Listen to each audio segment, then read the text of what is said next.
अरे राजनीति के लिए कर रहे हैं सर, वोट के लिए कर रहे हैं, ये समझाइए। कंप्लीट कर लूं। एक सेकंड मैं आ रही हूँ। शांतनु जी जल्दी से एक रिएक्शन आपसे। अगर मतलब तो क्या ये पोलराइज करने का ही तरीका नहीं है? अगर योगी जी खुलकर कभी रावण को लाते हैं, कभी दुर्योधन को लाते हैं, कभी कहते हैं बटेंगे तो कटेंगे, भगवान राम की गाथा सुनाते हैं सबका, तो एक कम्युनल पॉलिटिक्स ही तो है साहब। आप धर्म के आधार पर वोटों के ध्रुवीकरण के लिए तो ये सब कर रहे हैं, वरना कहां असुरक्षित है हिंदू? अंजना जी, मेरे ख्याल से दो तरह की विचारधाराओं ने 70-75 साल से इस देश की राजनीति को प्रभावित करा। एक विचारधारा है डिवाइड एंड रूल की, जो ब्रिटिश से शुरू हुई, नेहरू जी ने अपनाई, राहुल गांधी आजकल जात जात पूछते फिर रहे हैं, तो एक वो राजनीति, अखिलेश यादव भी आजकल जात जात पूछ रहे हैं, कह रहे मुझे ये जाति के हो तो वोट दो। तो एक वो विचारधारा जो चली आ रही है डिवाइड एंड रूल की। एक दूसरी विचारधारा जो जोड़ने की विचारधारा, जो तिलक ने कहा, सावरकर ने कहा, टैगोर ने कहा, ऋषि अरविंदो ने कहा, योगी आदित्यनाथ ने उस जोड़ने की विचारधारा को एक नई वोकैबुलरी दे दी, एक नई शब्दावली दे दी, उसको एक नई ग्रामर दे दी, एक नई व्याकरण दे दी, और ये एक तरह से उनके फॉर्मूले में दही डालता है, इसलिए ये तिलमिलाए हुए। आपको लगेगा नहीं तो एक सेंटेंस से इतना क्यों तिलमिलाए हुए? फॉर्मूला क्या है? फॉर्मूला है कि भाई मुसलमानों को अपीस करो, हिंदुओं को बांटो। अब ये जो फॉर्मूले में जो एकदम से दही डाल दिया योगी आदित्यनाथ ने कि भाई बटोगे तो कटोगे, इसलिए तिलमिलाहट है, इसलिए तिलमिलाहट है। नहीं तो आपको एक वाक्य से क्यों इतनी तिलमिलाहट है कि चैनल में आके बोल रहे हैं? और उधर आप देखेंगे जब ये जात जात मुझे पूछते तब किसी को दिक्कत नहीं, जब चाहे ओवैसी हो, अबू आजमी हो, महबूब अली हो, मरिया आलम हो, सज्जाद नुमानी हो, वो कहते हैं मुसलमान साथ आओ, तो कोई दिक्कत नहीं। जब एक बार योगी आदित्यनाथ तिलक की विचारधारा से, वीर सावरकर की विचारधारा से बोलते हैं सबको साथ आना चाहिए, साथ आने की बात में कि हम तो बचपन से ऐसे लिखते आ रहे हैं, भाई बचपन से निबंध लिखते आ रहे हैं कि कास्ट की भावना को दूर करें, हम लोग को साथ में चलना चाहिए, जाति की भावना को दूर हटके हमको साथ में। तो साथ में आने की भावना से किसी को दिक्कत कैसे हो सकती है? क्योंकि इनकी राजनीतिक फॉर्मूले में दही डाल दिया गया। मेरे ख्याल से दिक्कत वहां पे है। आपके राजनीतिक फॉर्मूले पर दही डाल दिया है योगी आदित्यनाथ ने, इसीलिए आप लोग इतने परेशान हैं आशुतोष जी। नहीं देखिए, मुझे लगता है राजनीतिक विश्लेषण ने बड़ा अच्छा बोला, डिवाइड एंड रूल। अच्छा, कांग्रेसों के पिट्ठू और कांग्रेसों के सलाहकार वो हमको बता रहे हैं कि डिवाइड एंड रूल कौन कर रहा है, और ये निगेटिविटी तो यहीं से आती है ना। डिवाइड एंड रूल यहाँ पे भी निगेटिविटी है, और बटेंगे कटेंगे यहाँ पे निगेटिविटी है। तो ये वही करते चले आ रहे हैं जो 47 के समय इन्होंने किया था। जब हमें भारत को आजाद करना था तब ये मुखबरी करते घूमते थे, आज ये हमको बता रहे हैं कि डिवाइड एंड रूल सीख के आ रहे हैं। तो पहले अपने आप को देखिए, इस पूरे चुनाव में कहीं ना कहीं राजनीतिक पार्टियों में, खासकर भारतीय जनता पार्टी में, योगी आदित्यनाथ जी की चुनाव पूरी फंसी हुई, पूरी राजनीति फंसी हुई है।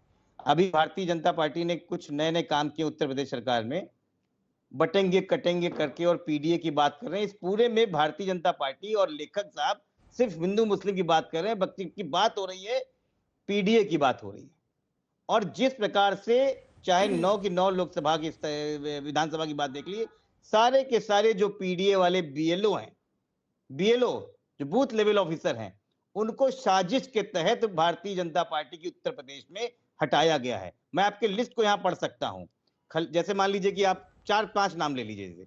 इस समय मैं आप कानपुर नगर का दिखा देता हूं। कानपुर में वहां पे चुनाव हो रहा है, शीशामुंह में। खलील अहमद को हटा के आशीष त्रिवेदी कर दिए गए हैं, मोहम्मद कौसर को हटा के नीरज कर दिए गए हैं, मोहम्मद शहरोज को हटा के हिमानी शर्मा कर दिए गए हैं। ये और भी कई नाम है, ये एक जगह का है। अब मिर्जापुर की जवाब दीजिए गौरव जी। इसका मतलब आप समझिए कि भारतीय जनता पार्टी की घबराहट शीशामऊ से मझवा हर सीट पर वो बता रहे हैं कि आपने जो बूथ लेवल ऑफिसर है उसको बदल दिया है और धर्म देखकर बदला है। ठीक है, जवाब दे रहे हैं, ऑडियो दीजिए, वो पूरा कर रहे हैं अपनी लाइन। आशुतोष, कटहरी में क्योंकि वहां पे लालजी वर्मा चुनाव लड़ रहे हैं, क्योंकि लालजी वर्मा वहां पे चुनाव लड़ रहे हैं। जवाब सुन लीजिए। हाँ। नहीं अंजना जी, एक सेकंड, मैं कहता हूँ कि आप चलिए मुस्लिम हिंदू कर लीजिए, हिंदू मुस्लिम तो कर ही रहे हैं। कटहरी की स्थिति देखिए आप। कटहरी में रेखा वर्मा को हटा के अंजनी कुमारी को किया गया है, उर्मिला वर्मा को हटा के अंकुर गोस्वामी को किया गया है, कंचन वर्मा को हटा के संध्या कुमारी की गई है, मंजू वर्मा को हटा के अमरावती की गई है, अनिल वर्मा को हटा के सरिता देवी की गई है। ये क्या है? ये आप अगर शासन के साथ में मिलके आप ये हरकतें ना करें, आप 9 नहीं, आप 403 की 403 विधानसभा हारने जा रहे हैं। आप ठीक है, गौरव भाटिया जी अब जवाब दीजिए। देखिए, सबसे पहले कांग्रेस पार्टी के प्रवक्ता ने बोला प्राइवेट लिमिटेड कंपनी, तो देखिए हम प्राइवेट लिमिटेड कंपनी है ये बता रहे हैं, दर्शक तय कर लेंगे। हमारे पिछले 5 अध्यक्ष, पहले अभी जो अध्यक्ष है जेपी नड्डा जी, अमित शाह जी, राजनाथ सिंह जी, गडकरी जी और एल के आडवाणी जी। ये प्राइवेट लिमिटेड कंपनी है। और प्राइवेट लिमिटेड कंपनी क्या नहीं है? जवाहरलाल नेहरू से इंदिरा गांधी, इंदिरा गांधी से राजीव गांधी, फिर सोनिया गांधी, प्रियंका गांधी वाड्रा, राहुल गांधी। शांत, पर्ची से शांत हो निकलते जाए। हैं। अखिलेश जी आप ही का चांस होगा इसके बाद। अच्छा, दर्द क्यों हो रहा पर्ची से है? एक बात निकलते हैं बताइए, अध्यक्ष। ये तरीका ठीक है? नहीं वही कह ये रहा तरीका ठीक है? ये तरीका ठीक है अंजना जी? दर्द हुआ ना प्राइवेट लिमिटेड कंपनी में? दर्शक देखे, चेहरे की मुस्कान उड़ गई, इसीलिए बोला। अब प्राइवेट लिमिटेड कंपनी सुनिए, जवाहरलाल नेहरू ने इस प्राइवेट लिमिटेड कंपनी को बनाया, इंदिरा गांधी, राजीव गांधी, सोनिया गांधी, प्रियंका गांधी वाड्रा, और अभी प्राइवेट लिमिटेड कंपनी का नया शेयर होल्डर आया है, रेहान वाड्रा, उसको सिखा रहे हैं राहुल गांधी। अभी प्राइवेट लिमिटेड कंपनी पे तो ये जवाब हो गया। दूसरा, हमें बता रहे हैं कि बाइपोल में क्या करना है।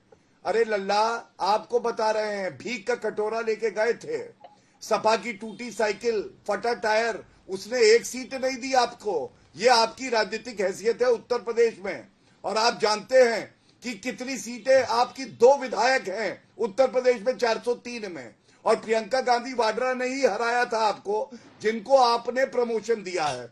तीसरी बात मैं ये पूछना चाह रहा हूं, आप कहते हैं कि स्कोर सेटल हुआ है। Score settle? अभी खड़गे जी का एक बयान आया है, उन्होंने कहा है ये रेवड़ी मत बांटो। मालूम है अंजना जी किससे स्कोर सेटल किया है? जो प्रियंका गांधी वाड्रा और राहुल गांधी ने मिलकर उनकी बेइज्जती करी थी ना नामांकन भरने वाले दिन, आज उन्होंने स्कोर सेटल किया है। राहुल बाबा, तुमसे ना हो पाएगा। मैं बताता हूं अध्यक्ष कौन है। स्कोर सेटल होना ये होता है। अब आते हैं Samajwadi party. Samajwadi party list दिखा रही है। भैया लिस्ट दिखाऊंगा 1800 परिवारों की, मुजफ्फरनगर दंगे की। किसको आपने मुआवजा दिया 5 लाख का? 1800 के 1800 मुसलमान थे। वो लिस्ट सुप्रीम कोर्ट ने मुंह पे मारी और कहा ये गलत है, हिंदुओं के साथ भेदभाव है। पहले दंगा नहीं रोक पाए, फिर केवल मुसलमानों को तुष्टीकरण कर रहे हो मुआवजा देके। लिस्ट दिखाऊंगा जिसमें 80% थानों पे केवल यादव और मुस्लिम थानेदार थे, जब अखिलेश यादव आधा मुख्यमंत्री थे। इसलिए लिस्ट न दिखाओ, और अगर हिम्मत है तो जवाब दो कि 40 साल हो गए सपा पार्टी को, क्यों नहीं आज तक यादव परिवार के बाहर का कोई पिछड़ा तुम्हें मिला जिसको अध्यक्ष बना सको? राष्ट्रीय नहीं बना पाए। एआईएमआईएम पे आते हैं। एआईएमआईएम अब बताएगी कि एकता क्या होती है, जो कहती है 10 मिनट के लिए पुलिस हटा दो तो हम हिंदुओं को मजा चखा देंगे। वारिस पठान हमारे साथी आते हैं यहाँ पे, वो कहते हैं हम 10 करोड़ हैं, 100 करोड़ पे भारी हैं, और असदुद्दीन ओवैसी बगल में बैठे हैं, मुंह में दही जम जाती है, एक शब्द नहीं बोल पाते हैं। आज मैं गर्व से कहता हूं मैं भारतीय हूं और भारतीय हिंदू हूं। ना मैं भारतीय होने के नाते बटूंगा, ना हिंदू होने के नाते बटूंगा। और यही मूल मंत्र नरेंद्र मोदी जी ने दिया जब उन्होंने कहा फैसला हो जाने दो और लोग तय करेंगे कि वोट जिहाद की जीत होगी या रामराज की जीत होगी। ठीक है, अखिलेश बाबू से शुरू करते हैं। अखिलेश जी पहले जवाब देंगे, उसके बाद आ रही हूँ शोएब जी, फौरन आ रहे हो। मैं जवाब अखिलेश जी प्राइवेट लिमिटेड समझाया है उन्होंने मैं अपने भाजपा, मैं अपने तीसरी चौथी पीढ़ी तक। भाजपा के अरे अभी समझा, अभी ठीक से, बस इसी तरह ध्यान से आप भी सुनिएगा। देखिए, हम कांग्रेस के हैं, चाहे कांग्रेस संख्या बल में कम ज्यादा भले हुई हो, हम विचारधाराओं से पलटी नहीं मारते, हम विचारधाराओं से समझौता नहीं करते अपने सुख के लिए। जिस दल में जिस विचारधारा और जिस नेता के साथ हैं आए। सुनिए, बीच में देखिए, दूसरी बात, राहुल गांधी सोनिया गांधी का बात किए। अरे भैया, उनकी क्या बात करोगे? 3 चुनाव उनके बल पे कांग्रेस सत्ता में आई और उस परिवार ने पीएम पद को त्याग किया और उनकी बदौलत दोबारा भी सत्ता में आए, फिर भी पीएम पद या कोई मंत्री पद नहीं लिया। यहां तो जिसको पिता तुल्य मानते थे कि मेरे जीवन का एक ही लक्ष्य है, उनको तहखाने में बंद कर रखा है। यह है चरित्र, यह है त्याग। अरे उन परिवारों ने गोलियां खाई हैं, शहादतें दी हैं, जंग आजादी में कुर्बानियां दी हैं और आज तक कुर्बानी दी है। गद्दारी का इतिहास जिसका है, जिस दल में आज गए हो, तुम्हें क्या पता देशभक्ति, राम भक्ति, क्या पता? नाथूराम क्या भक्त बोल हो रहे हैं? सारे के उत्तर सारे, नहीं है। कोई राम तो भक्त प्राइवेट नहीं हो। लिमिटेड सबको पता है कि यहाँ बीजेपी पार्टी आरएसएस वाले कितनी सिर्फ नाथूराम भक्त होते हैं, नाथूराम भक्त हैं, कोई राम भक्त नहीं है। हम त्यागियों, तपस्वियों, कुर्बानियों वाले पार्टी से हैं और हमारे नेता त्यागी, तपस्वी और कुर्बानी है। यहाँ पे अपने बड़ों का अनादर, अपमान, तिरस्कृत, अटल जी का नाम आज कोई भाजपाई नहीं लेता। बीजेपी के अपने पूर्व अध्यक्षों का कोई भाजपाई नाम ले ही नहीं सकता। दूसरे दिन से भेजना बंद कर दिए जाएंगे। अंजना जी, पूरा कर ले अखिलेश जी। ये जो थोड़ा जल्दी अखिलेश जी। हाँ। ये जो बीजेपी है, हाँ जल्दी बोल रहा हूं, ये जो बीजेपी है इसका सिर्फ एक काम है, समाज को बांटना। अंग्रेज चले गए, अवशेष छोड़ गए, लेकिन लोग समझ चुके हैं। इस बार जब ये गायब होंगे तो 70 सालों तक दोबारा आने वाले नहीं हैं। अरे जिस पार्टी के पास चुनाव की बात कर रहे हैं, अरे एक लीडर चुना गया हो लोकतांत्रिक तरीके से बीजेपी में, तो बता दो। नागपुर घराने से पर्ची आती है, पर्ची एक को दी जाती है, वो दूसरे को देता है, स्टेज पे खोलता है, किसी को पता तक नहीं होता है क्या होने वाला है। किसी भी स्टेट का मुख्यमंत्री का चयन देख लीजिए, बीजेपी के राष्ट्रीय अध्यक्ष के चयन का देख लीजिए, प्रदेश के अध्यक्षों का चयन का देख लीजिए, कहीं लोकतंत्र है? कहीं पे भी अध्यक्ष घसीट दिया जाता है कैमरे से कि क्यों आगे जा रहे हो। जिसके लिए पिता तुल्य बताते थे मंच पे, वो बेचारे प्रणाम करते हैं वयोवृद्ध होते हुए, पितामह होते हुए, और उनको किस तरह से हे और अपमान झेलना पड़ता है, लोग देखे नहीं है क्या? अरे कांग्रेस जो है वो इस देश के लिए मरी मिट्टी है। वह यहाँ पे ये नहीं कि देश को लूटा है, देश को कर्जदार नहीं बनाया है, देश के लिए गद्दारियां नहीं दी हैं, शहादतें दी हैं, चाहे जंग आजादी हो चाहे उसके बाद भी। ठीक है गौरव जी, छोटा सा जवाब पे शोएब जी का इंतजार है। रातों रात विधानसभाएं नहीं लूटी हैं, 3 बजे रात को गवर्नर हाउस में मुख्यमंत्री की शपथ नहीं दिलाई है, विधायकों की खरीद फरोख्त नहीं की है, सत्ता के लिए संविधान को नहीं कुचला है, माफियाओं के बल पे राज नहीं किया है, लोकतांत्रिक तरीके से संविधान की, और न हम लोग पलटी मारते हैं। ठीक, गौरव जी। ठीक, देखिए प्राइवेट लिमिटेड कंपनी में हमारे बड़े भाई हैं अखिलेश जी, उन्होंने ये नहीं बताया ये जो रेहान वाड्रा आया है इसका शेयर होल्डिंग कितनी है, हर कोई जानना चाहता है।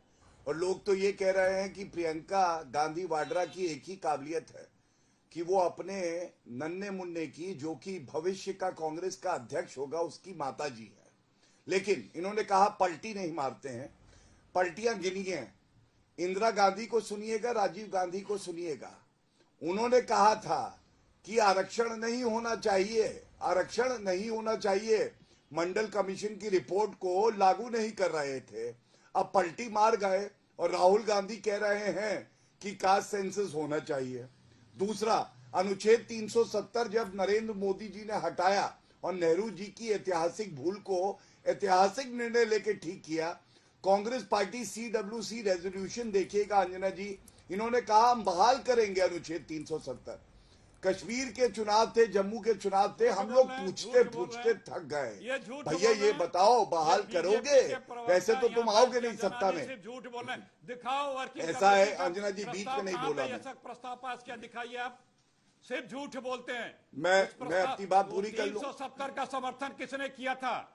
मैं पूरी कर लूं। नहीं, झूठ क्यों बोल रहे हो? जब संविधान सभा की बैठक हुई थी, नेहरू जी अमेरिका गए थे, किसने समर्थन किया था? आपके पहले राष्ट्रीय अध्यक्ष जो अरे सुनो, वो 370 पे उनकी बात निकालूं। ठीक है, पहले सुन लीजिए, पहले गौरव जी पूरी कर लें। 370 ज्ञान बांट रहे हो। किसने मैक्सिमम किया था? नहीं झूठ, ये झूठ बोलने का यहाँ पे काम नहीं होगा, यहाँ पे झूठ बोलने का, सिर्फ झूठ बोलते रहते हैं। जब पहली बार ये सत्ता में आए कश्मीर में, तो वही 2 झंडे थे।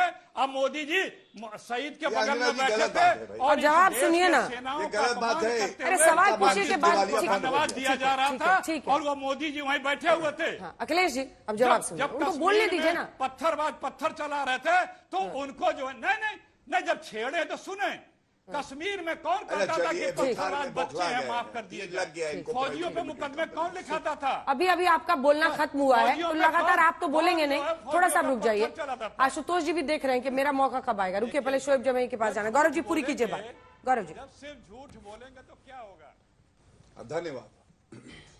तो अंजना जी, आरक्षण पे मैंने बता दिया। पलटू राम कौन? कांग्रेस पार्टी। मैंने इनको बताया अनुच्छेद 370 में सीडब्ल्यूसी का जो रेजोल्यूशन है पढ़ के नहीं आए। पलटू राम दोबारा कांग्रेस पार्टी। तीसरा, बाला साहब ठाकरे जी हमारे लिए श्रद्धेय हैं। उद्धव ठाकरे उन्हीं के पुत्र हैं। उन्होंने कहा था जब विवादित ढांचा बाबरी मस्जिद जिनको ये कहते हैं, भगवान राम को काल्पनिक बताते हैं, कांग्रेस को मुस्लिम पार्टी बनाते हैं, तो उन्होंने कहा था मुझे गर्व है कि उसको ढाया गया। आज आप उनके साथ हैं। इससे बड़ा पलटू राम आप कौन होगा? आप ही तो है ना। और आपने बात करी कि पीएम पद त्याग दिया। पीएम पद त्याग दिया? अगर कहीं सोनिया गांधी स्वीकार कर लेती पीएम बनना तो इटली भेज देती भारत की जनता। इतना आक्रोश था कि एक विदेशी मूल की महिला जिसको हम सम्मान देते हैं उसको हम प्रधानमंत्री नहीं देख पाएंगे। यह आक्रोश था। मजबूरी में उन्होंने पद त्यागा और उसके बाद रिमोट कंट्रोल से सब कुछ चलाया। हमने ये स्वयं देखा है। तीसरी बात, नाथूराम गोडसे का भक्त कौन? बाबूलाल चौरसिया पूजा करता है। आप मध्य प्रदेश यूनिट ने, कमलनाथ ने उनको कांग्रेस पार्टी में लिया। राहुल गांधी के मुंह में दही जम गई। और तभी मैंने कहा ये जो प्राइवेट लिमिटेड कंपनी है कांग्रेस पार्टी की, अगर ये शेयर मुफ्त में भी बांटे तो भारत की जनता ऐसे घटिया शेयर को रिजेक्ट करती है, क्योंकि ये भ्रष्टाचारी है, सांप्रदायिक है और वंशवादी है। ठीक है, जल्दी से बात शुरू। पार्टी स्वतंत्रता संग्राम सेनानियों की पार्टी है, देशभक्तों की पार्टी है कांग्रेस पार्टी। गद्दारों और अंग्रेजों के मुखबिरों की पार्टी नहीं है, शहीद होने वालों की पार्टी अरे, है। 13 इस साल देश से को कभी आजाद आपकी करने वाली सरकार पार्टी दोबारा है। नहीं चुनी इस गई। देश को आपको मालूम है? इस देश को आखिरी महाशक्ति बार बनाने वाली कांग्रेस पार्टी की है, सरकार त्यागियों दो बार तपस्वियों लगातार की पार्टी 2011 में चुनी है। गई। एक झटके में ये पाला हालत बदल जनता ने करने आपके वाली कर दी। पार्टी नहीं और है। खड़गे जी ने आज खड़गे जी ने बताया आईना ना दिखाया है राहुल कि गांधी 3 को बार कि प्रधानमंत्री अगर बनाया, बुद्धि 3 ज्यादा बार बड़ी सत्ता में नहीं आया है तो मुंह और को, नेहरू परिवार ने जबान सत्ता को नहीं लगाम दो। स्वीकारी। ठीक है, प्रधानमंत्री शोएब जमई को दिखाइए। शोएब जमई जी, को बताया। गौरव जी ने जो आप पर आरोप लगाया उसका जवाब दीजिए। आपकी पार्टी के एक एक नेता को कोट करके और उनके जो सांप्रदायिक बल्कि मतलब भड़काने वाले भड़काऊ बयान उन्होंने बताए।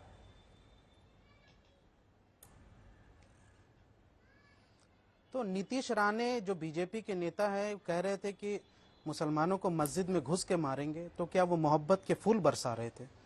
तो प्रधानमंत्री जी ने उस पर तो कुछ नहीं कहा, ना उस पर कोई एक्शन हुआ। ऐसे ही देश को जोड़ के चलेंगे। जब प्रधानमंत्री कहते हैं हम तो जी सबका विश्वास सबका विकास, तो क्या सिर्फ अरब के नेताओं को गले लगाएंगे, भारत के गरीब मुसलमानों को यहाँ से कहेंगे कि इनको कपड़ों से पहचानो?